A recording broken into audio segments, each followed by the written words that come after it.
કેમ છો દોસ્તો? મને હમણાં એક વિદ્યાર્થીએ બહુ સરસ પ્રશ્ન પૂછ્યો કે સાહેબ જે લોકો સરકારી અધિકારી બને છે એવું એ શું અલગ કરે છે? અમે પણ ખૂબ મહેનત કરીએ છીએ. પણ એ લોકોએ એવું શું અલગ કર્યું છે જેનાથી એ લોકોને નોકરી જલ્દી મળી ગઈ છે?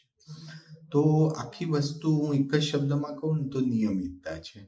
કે એક ચોક્કસ સમયે તમે ઉઠો, ચોક્કસ સમયે ભણો. જે નિયત સમય તમે નિર્ધારિત કર્યો છે કે આ સમય હું ભણવામાં જ આપીશ, 4 કલાક હોય, 3 કલાક હોય કે 5 કલાક હોય, એ તમે એને જ ફાળવો.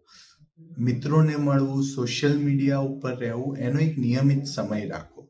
અને રાતે સૂતા પહેલા પોતાની જાતને પાછું રિમાઇન્ડ કરાવવાનું છે, યાદ દેવડાવવાનું છે કે મેં આજનો દિવસ જે રીતે પસાર કર્યો છે નિયમિતતાથી, એ જ હું કાલે પણ કરીશ.